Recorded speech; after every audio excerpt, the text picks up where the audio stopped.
on the Honda Grand Prix of St. Petersburg, March 26th through the 28th. Live next Sunday, the UFC arrives on Versus with a stacked card, featuring a dynamic light heavyweight clash. They're looking to finish. Big elbows from Johnny Bones Jones. And a battle of Brazilian heavyweights.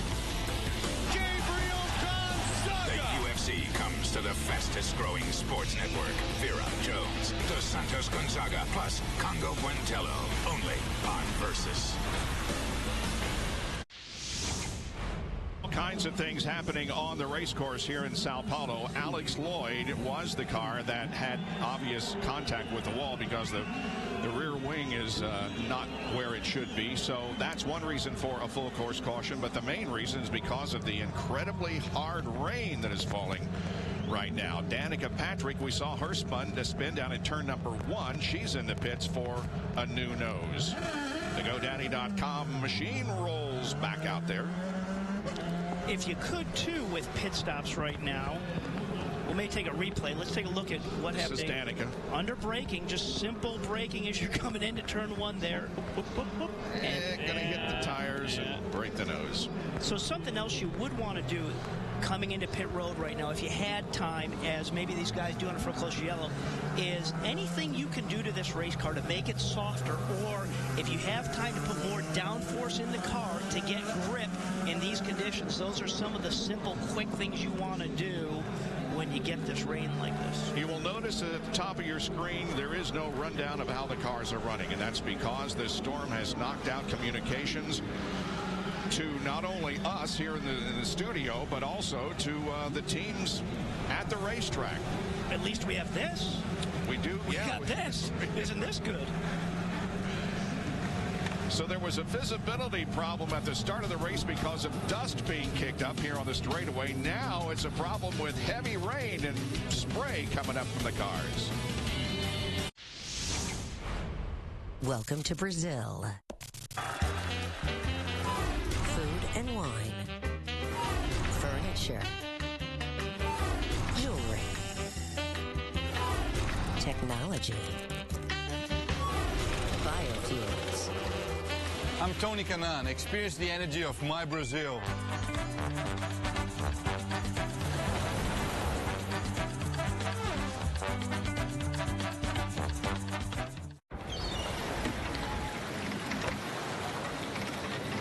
What?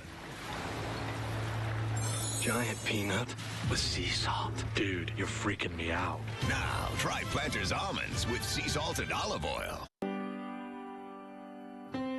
Take me out to the brickyard. Take me out with the crowds. Buy me some earplugs and a checkered cap. I don't care if we ever get back. Take me out to the brickyard.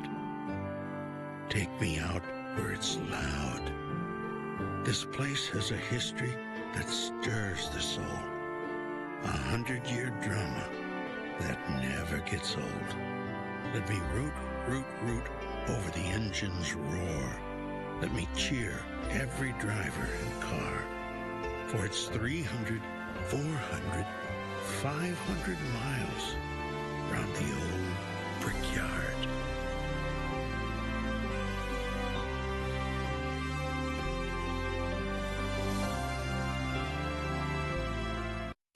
Feel the excitement? That's peak performance. And it's electric. The fun never stops with the Peak Power Inverter. It instantly converts your car's battery power to household power. Great for travel, mobile office, and all-out tailgating. It's easy to hook up. Plug in almost anything. Laptop, cell phone, TV, blender, whatever. Peak inverters turn your car into a party on wheels. Inside, outside, all around your car. When you peak, you win. Back at Sao Paulo, heavy rain falling on the race course. And we're coming up to near the halfway point. Now, this could become a timed race, but we have no confirmation of that right now. And as we will repeat, we have no timing and scoring information either at the track itself or here in the booth. And look at the incredible amount of water that has fallen. And Bob, when Tony Kottman designed this circuit, they knew they could have this kind of rain, and they decided when they laid down the pavement not to make it flat, to leave the crown in the road. They knew that this could happen. In fact, that's why the race was scheduled early, so they have taken drainage into effect. Of course, you got to wait for it to stop coming down in monsoon proportions, but they have made provisions for drainage. So hopefully, as this thundercloud moves on, it'll drain and we can get going. And there's nothing worse than going down a straightaway and hitting standing water, because as soon as you hit that with that big surface area of the Firestone tires, you just instantly hydroplane, and you absolutely are just holding on for the ride or let go of the wheel. At that point, it doesn't matter. Yeah. Ryan Hunter-Reay is, we assume, the leader of the race. Roman Cini has spun once again for Conquest Racing. The dolly on the side pod is a soft rink in Brazil. Jack has more on the weather situation. Is it improving any, Jack? Yes, indeed it is, Bob. I'm checking the radar right now, and it shows me that the major storm cell has begun to pass. And I'm looking out my window as I'm here, I'm taking cover like everybody else. Guess what? I see the sun and the clouds have broken up. I'm going to go on the record and predict we've got about another 5 minutes of rain, and then we'll begin to have that Brazilian drying process. All right. We're on lap number 33, and here are the top 5. Hunter-Reay, Will Power is second, Franchitti third, Dixon is fourth, and Mike Conway is running in 5th position. Nice move for Mike Conway. Again, we need to get those confirmed because, as you mentioned, timing and scoring is down, not just out of Brazil, but in Brazil. Yeah. So it's going to have to be some sorting out of who was where as they went full course. And we didn't see Briscoe in that top 5. Mm-hmm. And we thought with that early move that they made, Team Penske, to come in and put those reins on, it looked to be pretty good. But obviously, where and how we cycled through. Well, here's the way you cycle that out. The very first person to put on rain tires was Briscoe. The very last one was Ryan Hunter-Reay. And Ryan Hunter-Reay is leading. And Briscoe's back in the pits. Exactly. So it just turned out in this particular case, if you could keep it on the island and not crash, wait to get your rain tires. And you notice what they're doing under yellow? They're taking the time. They're putting more downforce in that car right now.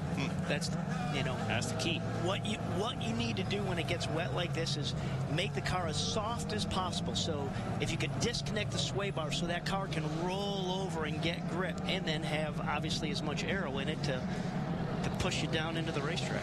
We have heard that there are more people in Brazil watching this race on television than in any other time in history. This is the most watched television show in history. Wow. Of Brazil. That's pretty cool. So what do you guys, tell me what you guys think. Notice on Ryan Hunter-Reay's car, it has his name on that back wing. Yeah.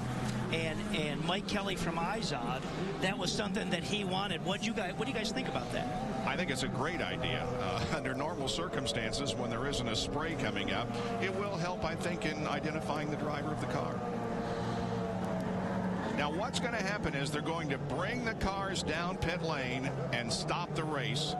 They're going to take the brooms and other necessary equipment onto the track to prevent, or at least to hopefully get rid of, some of the ponding. The ponding is the problem. Wet racetrack, well, it is a problem, but not nearly as much as you said, Robbie, about how you don't want to come up onto a puddle of water at 170 miles an hour. And there is the red flags, which means, as you said, come down pit road, shut things down. We'll get everything sorted out, cleaned up, and hopefully this will push through and we'll get back to. And Jack Root said, looking out his window, that we're only 5 minutes away, so that would be good. You know, the one thing that we haven't talked about of the changes you make to the car, the toughest thing when you're racing in the rain like this and on a street course in long straightaways is the massive rooster tails that these cars put up and the mist that's floating there. You can't see anything in front of you. You got to go off of references to the right and the left, because if you're looking ahead, you're not going to see anything. Jack, here they come down pit lane, so the race will be stopped here for hopefully a short period.